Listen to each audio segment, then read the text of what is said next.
He's the author of two books, and his latest book is entitled Setback or Stepping Stone is Your Choice. With all my might, it shall be done. Everybody, I'd like to welcome, both from our viewers and from yours alike, we welcome Wayne Faulkner. Thank you, and it's good to be here. Thank you for being with us today, Wayne. You and I, spoke briefly, and we got to know each other in a very short period of time. Is that right? That is very true. And we have a lot in common. And what Wayne is doing is he has written a couple of books, and I had the privilege of reading through one of them. And let me just say, this book is amazing. First of all, you guys need to go out and pick it up. Where is it? Where is it being sold? My books can be found on Amazon and Barnes & Noble online. Amazon and Barnes & Noble online. We'll put the link in the description after this live recording. So, Wayne, Mm-hmm. can you tell us the purpose of writing these books? Well, these books came about through a long period of my introspection of myself and facing many challenges and setbacks. And we all have challenges and setbacks. It's almost unavoidable in life because, challenge and setback gives us a chance and opportunity to grow and learn and improve ourselves. Right. And also, it comes from a lot of thinking. I had a whole lot of questions about a whole lot of things that at some point I just did not have answers to. So I started doing a lot of reading and research and more reading and research until at some point, it seems like I began to connect the dots and begin to get some clarity on some of the things that, sort of had me puzzled and hadn't found all the answers. I don't think anybody ever will. And that's not important that we do find all the answers because, I always say this, if you know everything, you can't do everything. So we just learn and grow and progress in life. And, can you just tell us a little bit about your latest book and kind of just walk us through the spirit of it and what are people who read it going to get from it, or what is your intention of what they're going to receive? Sure.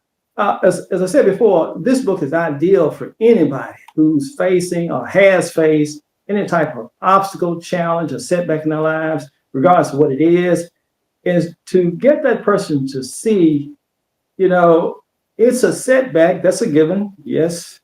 But what's on the other side of that? It's a comeback. It's a stepping stone. So you use that setback or that challenge or that obstacle that you were facing or that you dealt with in the past or the present as a stepping stone to move you forward. Also, I would like for my readers to understand that there is a higher power and a higher source, from whom all knowledge and wisdom and understanding flow. And when you have that understanding from the reading of my books, you would say, now I'm getting some knowledge here, some wisdom, and also some beneficial and useful information. And you're tying that back to the higher power, the ultimate source, which is God.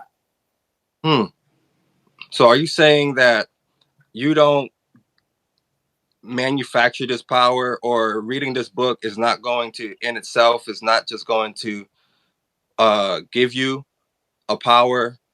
Are you saying that there is, are you saying that there has to be something that's feeding me in order for me to get a mindset from this book, a change of mindset from this book? Absolutely. That's what I'm saying. 100%. Once you become of the mindset that, this is bigger than me, but it's about me. Yeah. It's a way of a higher power, the infinite higher power and source, the creator of heaven and earth, God. This is how he communicates and works with us. He doesn't speak to us in an audible voice. He comes to us in our mind. And that's why, in my view, meditation is so important. When you steal away, when you become still and quiet in your personal environment and you can meditate, that's when God can speak to you Mm. one on one through your mind. And you're going to get some understanding. You're going to get wisdom, knowledge. And that's the ultimate source. I say meditation is my superpower. Mm. So when you are in communion with God and you are listening and paying attention, that's one amazing thing is going to happen for you. Okay. So how did you get this mindset that you currently have? Because it sounds like you're a very positive guy, and I read, a good part of this book, your latest book, and then I also went through. I found your other book online and started just flipping through a little bit of the beginning, and I saw little samples, and it seems like you have a very positive mindset, very success driven mindset. You have a don't give up mindset. It sounds like you have a there is no failure mindset. You have a this will be done mindset. So where did you get this mindset? And did you always have it? Well, I would say dealing with life situations and circumstances and trials and tribulations myself, I sort of like it's almost like a puzzle. Just imagine this. If Mm, someone gave you let's say a 10,000 piece puzzle, hmm they threw it out on a gymnasium floor so you would have plenty of room to work with it. hmm Well, you're looking at all those pieces, you're wondering where to start. hmm But the key is to start. You start with one piece. hmm Now, what you have 9,999 more to go. So you got one piece. You got to find another piece. And you keep connecting those pieces. And over hmm time, with persistent effort and diligence, you're going to get down to there's just one piece left to go. And you will have that completed puzzle project done. So that's more or less how my information started coming to me. I started with just one piece. And I found out what I was seeking actually was seeking me. mm, Yes, as I began to gain information and knowledge, and once I really, really, really, really, really, really start digging deeper and deeper, my meditation once again is the key. I would advise everybody that want to, it's your choice for sure, is develop a good meditation practice hmm because that is when God is going to show you amazing things. He's mm, going to deal with you in a very, very unique manner.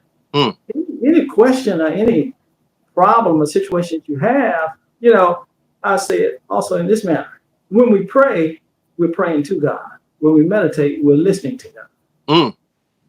So So I'm sorry, when you're listening, that's when you're getting what He wants to say to you. Because we can pray and it's coming from what? You know, many different directions mhm, from self.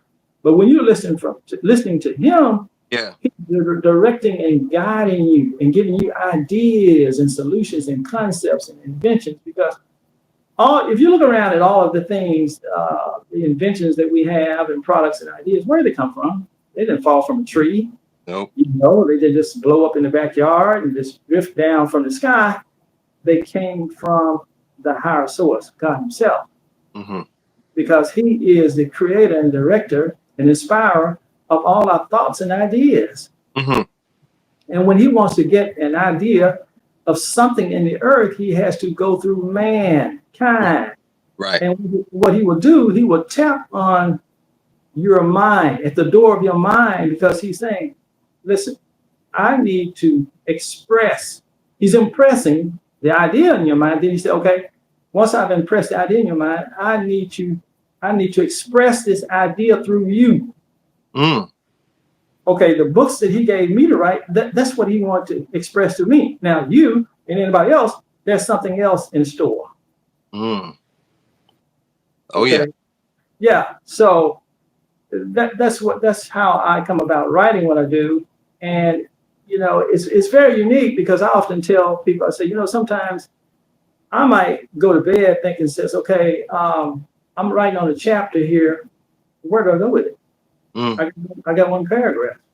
So when I go to bed, before I go to bed, I say to myself, I says, okay, I'm joyfully anticipating receiving creative ideas about this chapter. I'll go to sleep. Mm-hmm. Wake up in the morning, the information that I was seeking is there, Right. right in my mind. Mm. Then come to my home office and start writing the book. Now, where did that come from?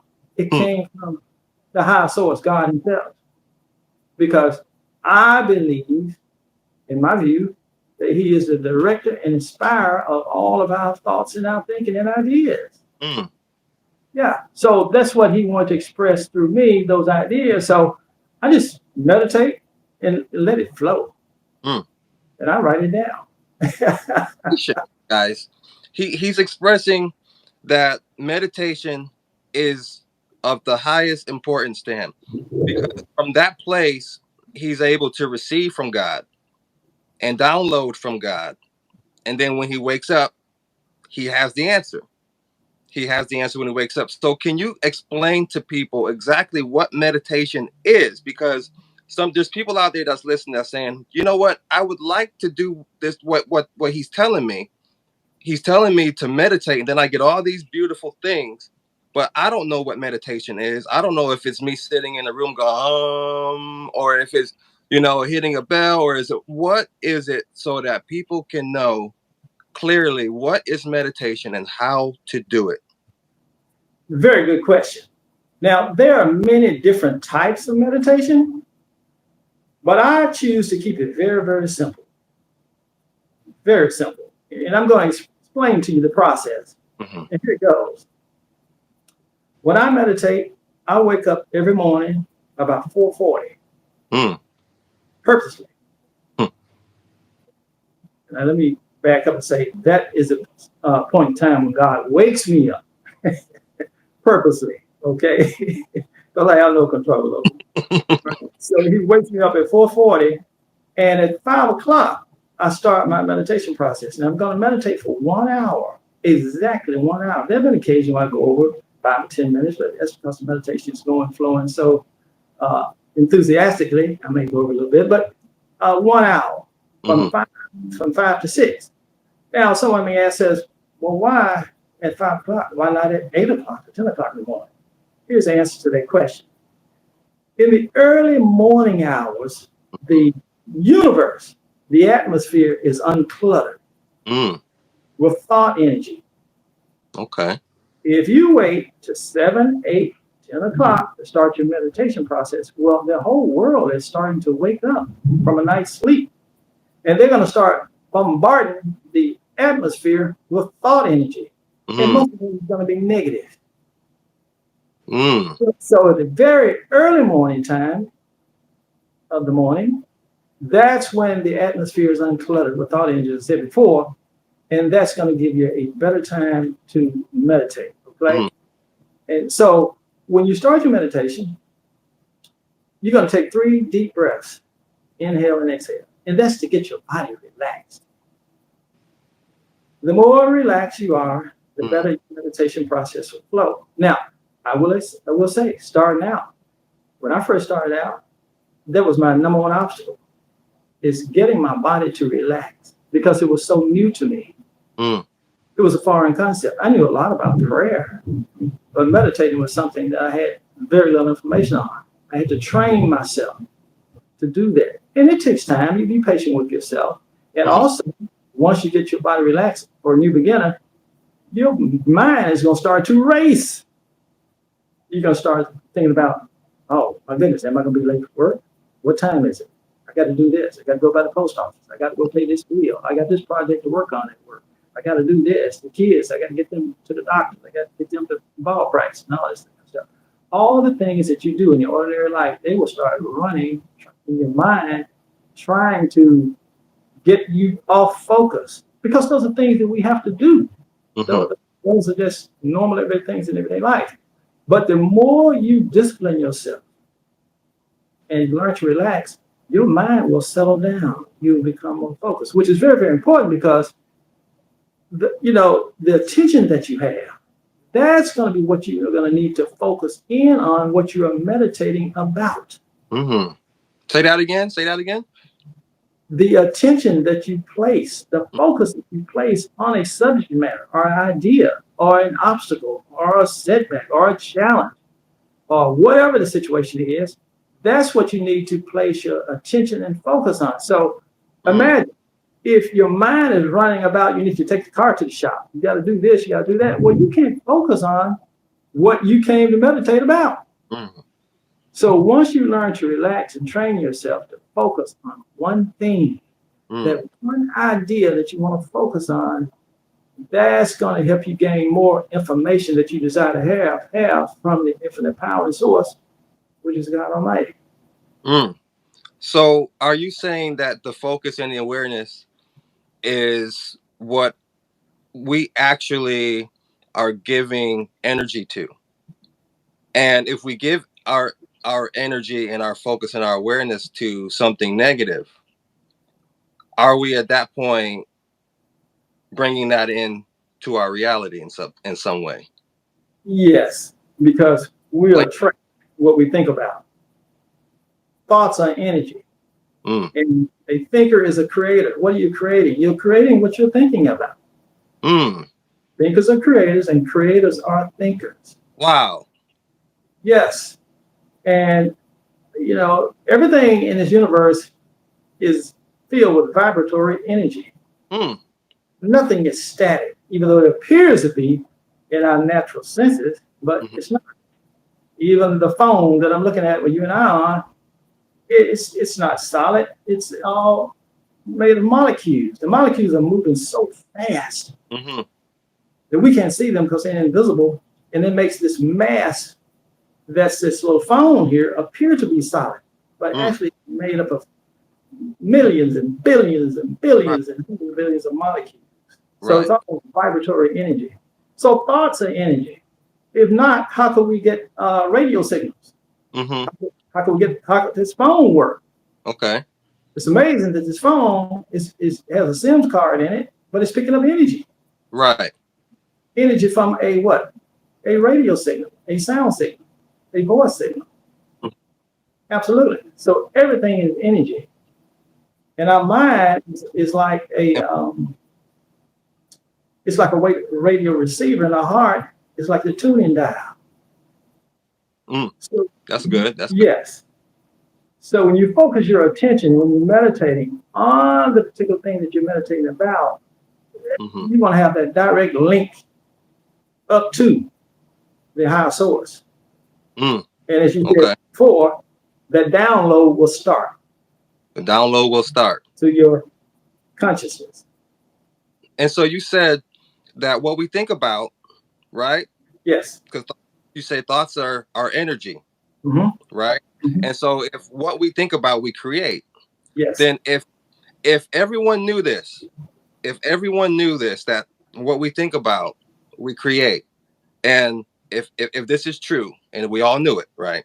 Mm-hmm. Then why would people, me, many other people around the world, Mm-hmm. why would we continue to think something negative if we knew what we were doing?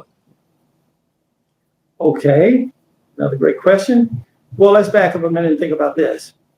In a day's time, there are 24 hours. Mm-hmm. There are three sets of 8-hour periods. One of those 8-hour periods, we are asleep. We're Mm-hmm. getting rest.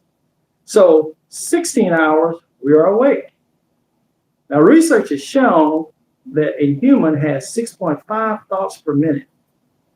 Wow. So if you do the mathematical calculations at 6.5 thoughts per minute times 16 hours, that's 6,240 thoughts per day Wow.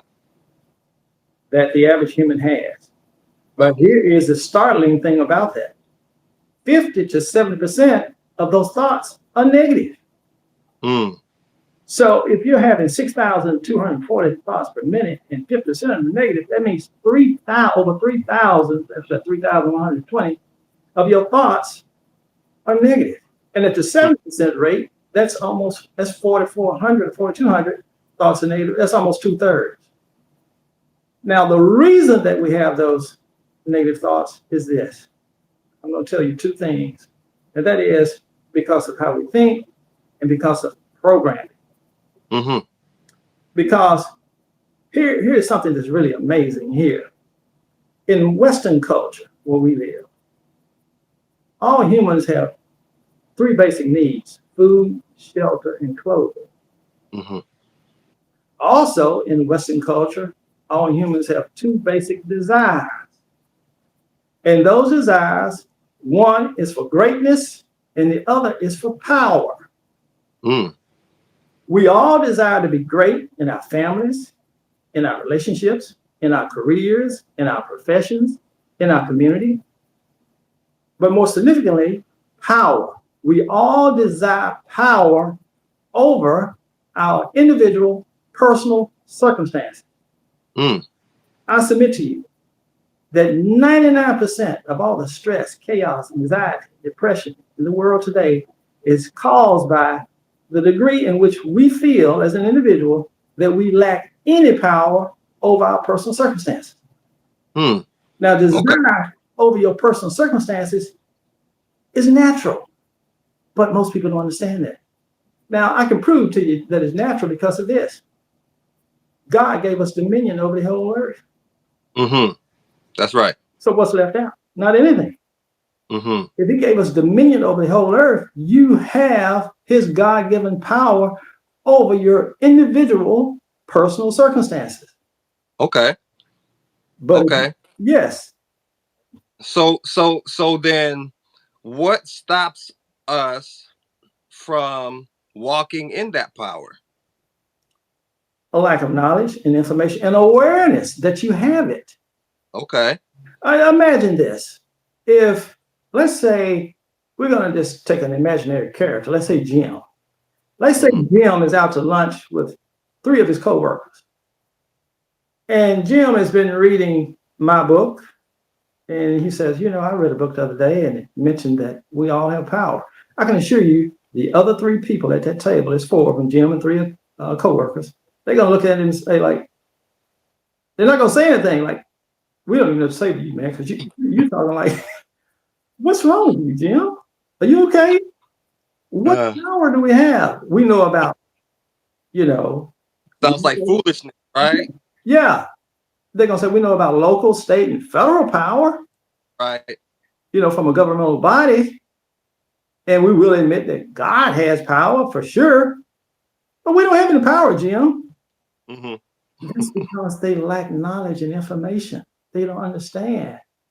If you look at what Second Timothy chapter 1 verse 7, it says, "I have not given you the spirit of fear, but I've given you love, power, and a sound mind." Okay, Right. wait a minute now. Wait a minute. What power do I have?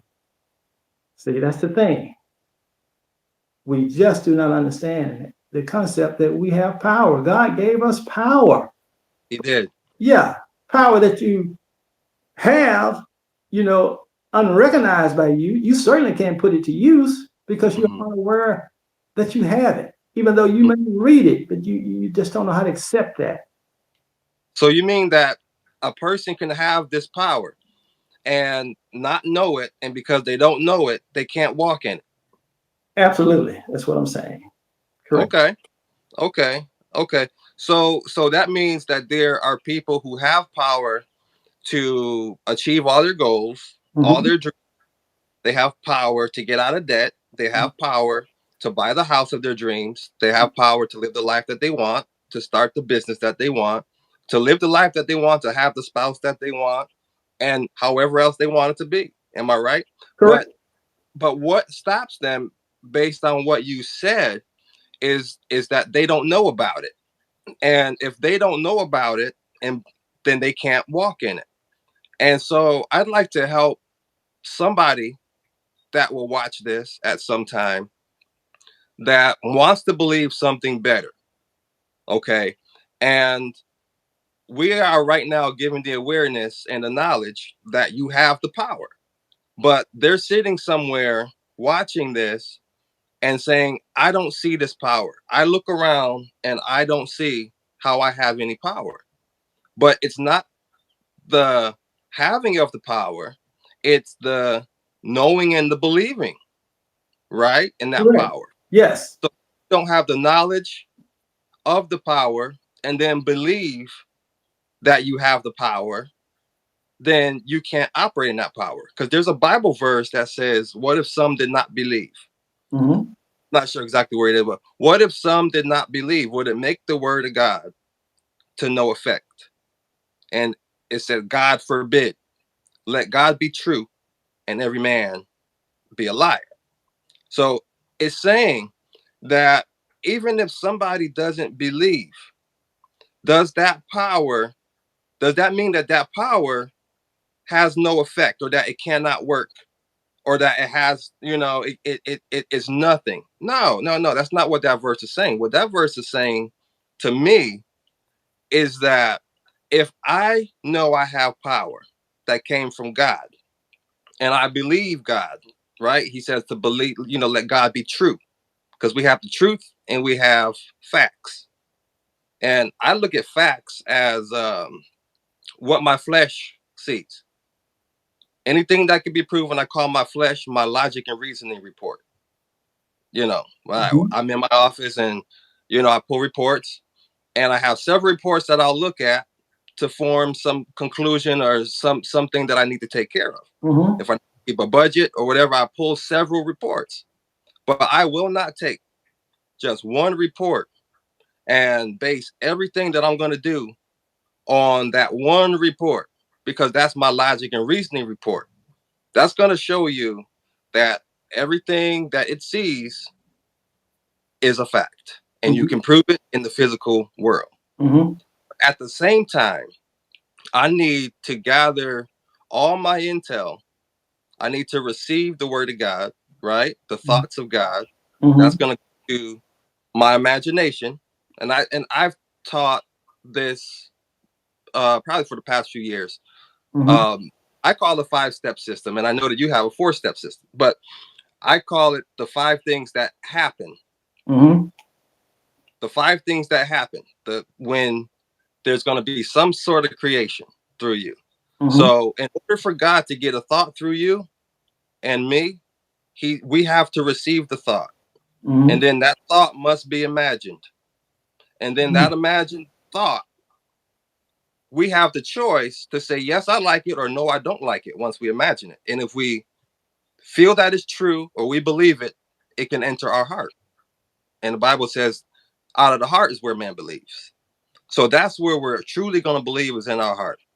We're going to receive the thoughts from God into our minds. Mm-hmm. We're going to have Christ draw us the picture of that thought, and let us imagine it and sit in it and feel it and believe that what I'm seeing is real, and believe that what I'm seeing, God is showing it to me. Mm-hmm. And then once I receive that thought into my heart, the next thing that happens, the Bible says, out of the abundance of the heart, the mouth speaks. And from there, whatever's full in your heart is what you speak. And I can see what's full in your heart because of what you're speaking. You're speaking life. You're speaking wisdom. You're speaking knowledge. You're speaking awareness. You're speaking rise, take up your bed and walk type of talk. So I know what's in your heart. And so we'll know what's in somebody's heart by what comes out of their mouth. Mm-hmm. And if one's mouth is not in line with God's word, and that person is being controlled by an evil spirit, and that gets into their heart, then out of their mouth, that's what's going to come out. Evil in, evil thoughts in, imaginations, evil heart comes out of evil words. And from those evil words come the actions that will take place from those words.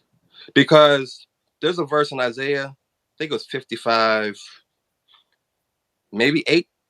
I'm not sure. 55 probably. And it says, so shall my word be that goes forth out of my mouth. It Mm-hmm. shall not return to me void. And this is God speaking through Isaiah. Mm-hmm. And what I got from that was, when you know who's speaking through you, you'll know it's done at that moment, because it done gone through the 5-step system. It went to your thought, it went to your imagination, You Mm-hmm. like the imagination, believe the imagination, it was sold into your heart. Okay. Came out of your mouth once that was full. And from there, it's going to happen. God, whatever you need to do, your little tiny parts of it, physical world stuff, God will Mm-hmm. have you do. Other than that, he does the work. He said the kingdom is like a seed that you sow into the ground and you go to sleep, rise night and day, and that seed shall spring up and grow, and you don't know how. Mm-hmm. And so I've been teaching some of our listeners about the importance of not knowing how. Because if you say that I don't know how, then you are open to receiving the answer. It's almost like you're programming. I did some computer programming back in the day. I did some Unix, some Linux, some Visual Basic, with Okay. the old Mm-hmm. Windows platforms. I did all that back in the day. And the code that I would put in there looks nothing like what shows up on that screen. Mm-hmm. Okay, so people are trying to put the code in the way it's supposed to come out, and that's not how it happens. It's a code that you're going to input because we have programs. I heard you say we run a program, that we're running a program. We're running a program. And to change that program, you got to know how to code, Mm. right? Yes. And once you know how to code, the Bible teaches us how to code. Jesus teaches us how to code. And there's a commercial called Farmers Commercial, Farmers Insurance. Mm-hmm. It says, we are farmers, dum da da da dun dun dun. And I was joking with my wife yesterday, and I said, "Wow, Jesus is showing me that we are farmers, dum da da da dun dun dun." And because our job is to simply sow seeds, Mm-hmm. and God makes it grow. If you sow the seed in your heart, then God makes it grow, and you don't know how. The same way you don't know how grass comes out the ground, or if you plant a rose bulb, you don't know how it comes out the ground. Mm-hmm. But I don't know how is leaving that part to God. Am I right? Yes. So Absolutely. why is it important to have a desire for better, and what stops people from believing better? Because it sounds like there's a block somewhere that is stopping people from, if they're poor, they can't even think of living in a big house Mm-hmm. Correct. or a car. They can't even think it, let alone do it. So how give us some steps that people can take to begin to retrain and reprogram their minds and their hearts to be able to, even if they're not rich or if they are poor or if they are sick, where they can just believe for something better. Because I know if they believe better, that they will be better. But there's something that stops people from even being able to think it. So give us some practical steps of what people can start doing. And I know you mentioned meditation, but I'd like you to go a little deeper this time. Mm-hmm. Okay. That's why I created the concept think, create, meditate, and journal. It's a four-step concept, and the first two are thinking and creating. Now, Mm-hmm. if you think about it, the first chapter in the Bible, what was the first thing that God told us specifically about Himself? Even though He could have told us many, many things, He's all powerful, He's all knowing, He's everything, and I mean just on and on and on and on. It's unlimited. But what was the first thing He said? He said, "I created." Mm-hmm. And what we fail to realize and understand, He wanted us to know He's a creator, and so are we. Mm-hmm. We are creators. Why? Mm-hmm. Because He created us in His image and likeness. Mm-hmm. And I often say, if you take a copy machine and put a picture of a bird on it, it doesn't matter how many times you press the start button. On the other end, it's not going to come out with a picture of a tree. Right. It will only reproduce itself, a Mm-hmm. exact copy of the image that was fed into it. So we are Mm-hmm. exactly the same as God. Mm. So in other words, He has given us His faculties. Right. He's made us creators along with Him. We are creators. That's what your thinking does. Everything in this universe started out as a thought. Mm. This phone This chair I'm sitting in, it would not exist until someone had thought it as an object and someone drew it out, did a mechanical drawing of it, and they Mhm. started manufacturing down the assembly line. It started as a thought. Right. Nothing just happens, it just doesn't just, ordinary just happen. Mm. Things are created from our thoughts. You Mhm. and I were created from our thoughts. God thought us into existence. Come on. Yes, he thought us into existence and he created us in his image and likeness. Then he breathed his breath of life is into us, made us a living organism capable of expressing his consciousness and his will. Mm. Likewise, meaning all of his power, his intelligence, and his love. Mhm. And what he was doing and saying, he says, I don't care how far you get off track with this, but this is originally how you were started out to be. This is what I made you to be. So regardless of where you go and how you take it, everything is in you from the manufacturer. Mm. It's in there. It's in there. Like Whether Prego. you, excuse me, whether you know it, whether you use it, it doesn't matter. It's in you. You are a creator. We are designed to create things. We Mm. create it from our thoughts, Right. think it into being. And I often give people this example. Let's take a guy named Mike. Mike has a very important job interview coming up next week. Well, Mike is usually going to have two trains of thought about that job interview. One of them, let's say, examine one of them. One of them could be he's sort of apprehensive about it. He's wondering how successful the interview is going to be, or if he's going to be hired for the position. So that's creating anxiety inside of Mike, Mm. which in layman terms, that means worry. He's worrying about whether or not he's going to be effective in an interview, whether or not he'd be looked at as a viable candidate, whether or not his experience will be the type of experience that they're looking for in the position, whether or not his skill set matches up. Mhm. He's concerned, he's anxious. So he started attracting, he's thinking of an unwanted outcome. Mm. He's Okay. attracting to himself things start materializing that he don't even want. Okay. These things may happen and could not happen, but by him thinking it, he's creating it into his reality by thinking it to be so.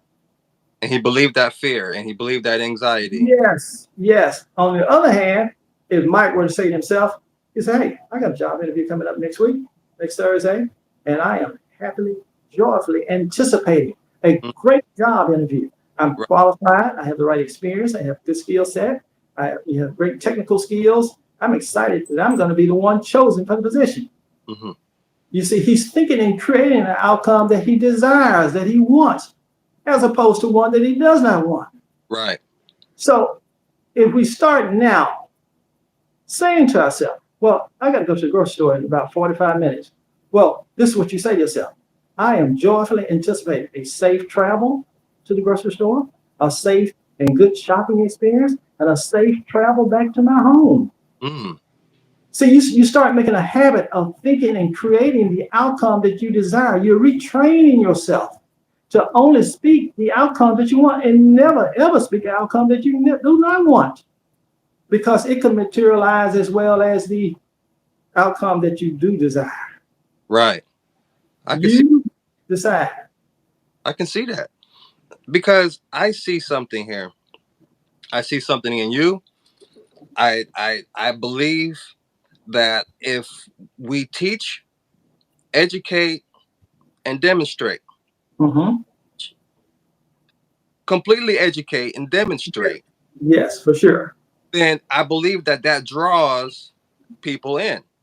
If we demonstrate what we say, because Jesus said, if I do not the works of my Father, believe me not. Mm, correct. I'm not Correct. demonstrating what I'm receiving from my Father and feeding to you out of my mouth. Don't believe me. Don't believe me. Don't believe me. And I listened to what you just said about worry. And that's probably worry, fear, anxiety, anything under the umbrella of fear Mm-hmm. is a lot of times what stops people in their tracks because they are tied to their flesh at that moment, because my flesh is the one that is experiencing everything that I look at in the spirit, meaning my flesh has no knowledge of the past or a future. My flesh only identifies as now. I'll give you an example. If you have a memory of something that happened 10 years ago and it was really sad and you forgot about it, but then all of a sudden you thought about it, Mhm. right now in your present time, even though that happened 10 years ago, your flesh feels like it's happening right now. Mhm. Correct. So your flesh is only present tense. But your spirit, are the ones that can go future, past, or present, or eternity, anywhere you want to go. You can think in terms of future, you could think in terms of the past, you can think in terms of what's happening right now. But my logic and reasoning report, what I call my flesh, is only right now. So even if you watch a scary movie, even though your spirit knows that that is just a movie and it's not Mhm. real, if you're tied to your flesh, it's like having a little baby with you watching along with you, and they Okay. experience it as right now as real. And so Mhm. it's finding that separation between me, my spirit self, and my flesh, which only looks at right now, present tense, logic and reason. And so looking back at my life, I'm able to see that every problem that I ever worried about in my entire life, whether it was about money, whether it was about a relationship, whether it was about a job, anything that I ever worried about in my entire life has been fixed, has been Yeah. corrected, has been worked out. So, as our spirit selves, we know this. But our flesh, when that next situation comes up, that next worry, that next bill, that next problem, if your spirit were in charge, you would tell your flesh, hey, don't worry about it. I've been here before. Don't worry Mhm. about it. I've been here before.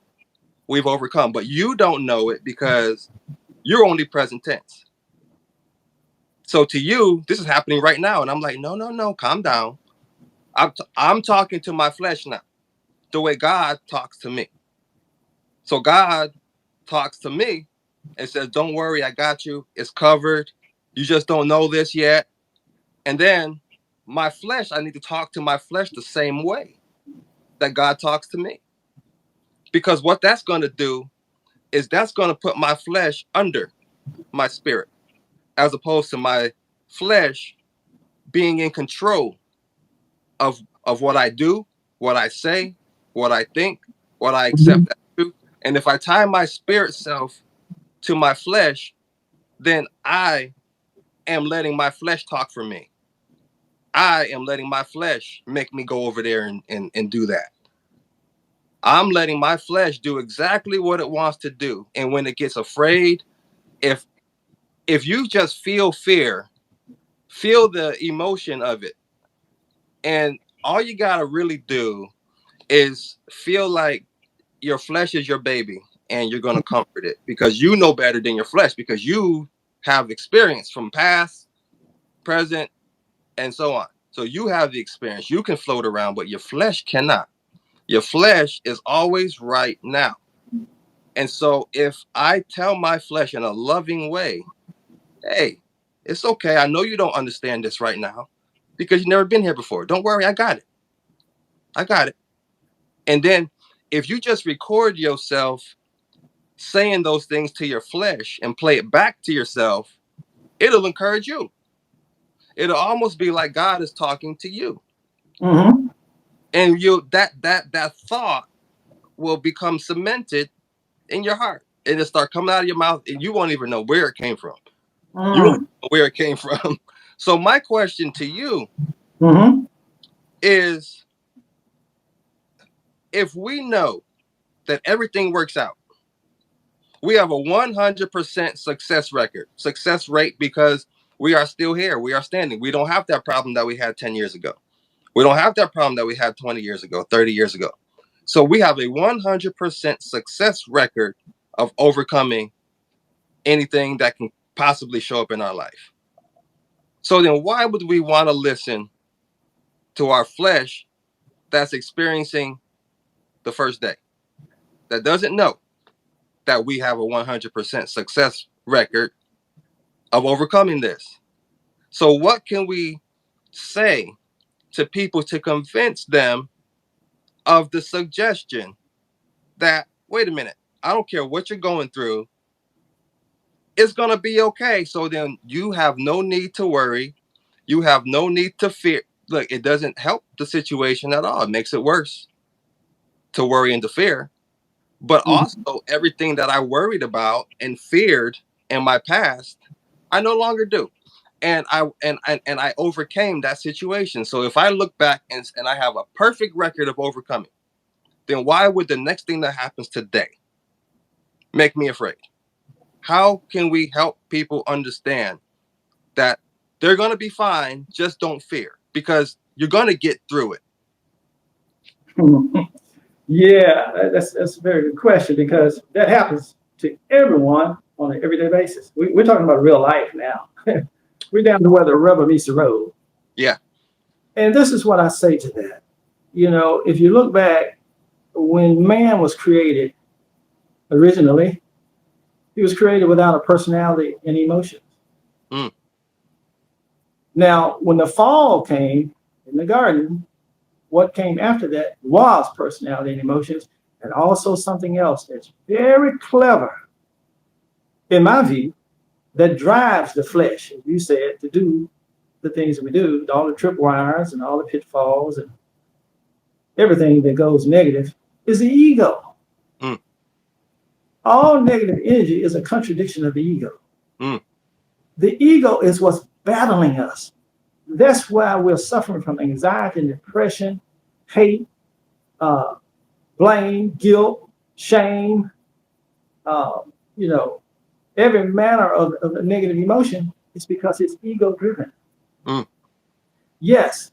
And, you know, it's going back to the example I gave a moment ago about Mike on the job interview, the fact that he was filled with anxiety and worry, well, see, that's the playground for the ego.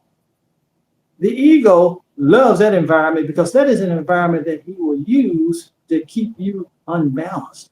mm, It's only in an unbalanced environment that he has control over influencing what you think and how you think. mm. So how can they influence how we think?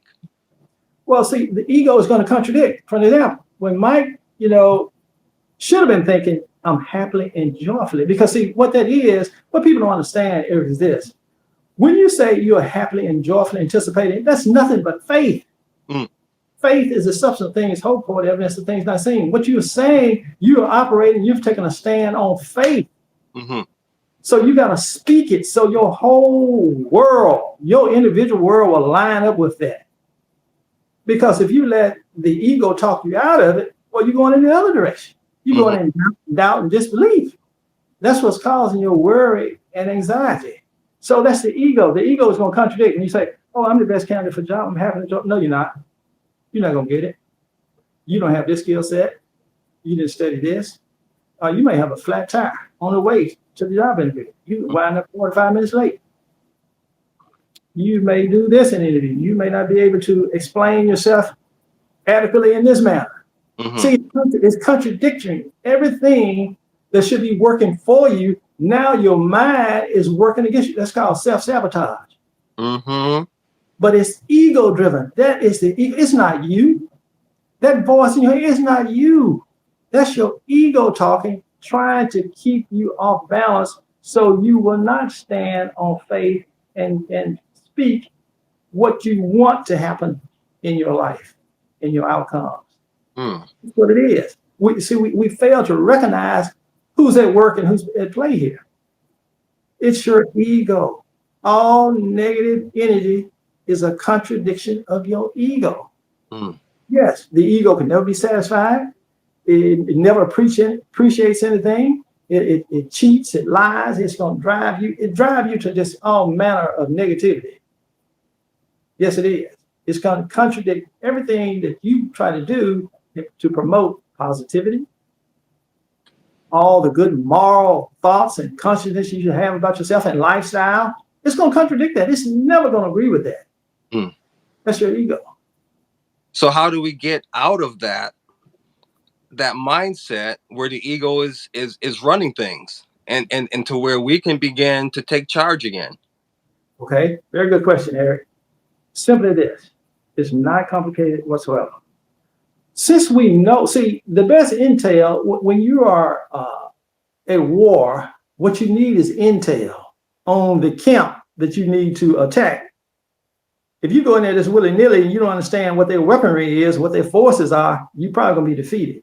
Mm-hmm. But if you can get intel on them, you can work out a workable strategy. Mm. How are you going to defend your camp, or how are you going to do what you need to do to attack the other camp? Okay. So the first line of defense in intel is recognizing and knowing who is talking. It's not you. That's your ego. Mm. So when you hear those contradictory thoughts, those contradictory suggestions and influences, you know, says, I can't follow that. That, no, I'm only going to listen to voices, the voice of God, things that line up with his way of life and thinking. That other stuff, I already know where it's coming from. I can't buy into it. Mm. And secondly, what you're going to be doing is you're going to get your speaking right. And your speaking and your thinking will align itself. And you're going to say, I'm happily and joyfully driving from here to Kentucky in 3 days. I'm joyfully and happily seeing myself safely arriving. My trip will be without incidents, without mishap. Mm-hmm. We'll arrive there safe. We'll have a safe visit with family members. We'll have a safe return back home. I'm happily and joyfully excited about that. Mm-hmm.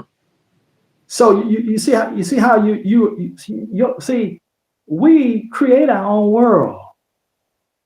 We live in a world of our own thinking. Mm-hmm. I can't control your world. You can't control mine. It's in my head. Mm-hmm. I can only create the thoughts that I think. We live in a world of our own conscious creation. Thirdly, that's good. I suggest the individual do this. When you wake up each day, ask yourself this question. What kind of world am I creating for myself today? That's a good one. Then you got to answer that question. Here it is. Is it a world filled with love, joy, peace, hope, understanding, long patience and suffering, kindness, gentleness, unconditional love and compassion, tender love and care, wisdom, knowledge and understanding, health and wellness and healing, abundance and prosperity? You see what you're creating for yourself? Mm-hmm. This is your world that you are living in. You just created it. As you create and think this, you're thinking and creating the world in which you're going to operate in. Mm-hmm. If you fail to do something like that, it's all up for grabs. There's no telling what may come into your world at any given time, because you will allow your ego to manipulate and control how you think and what you say. Well, I've already proven over a 24-hour period, 50 to 7% of your thoughts are negative.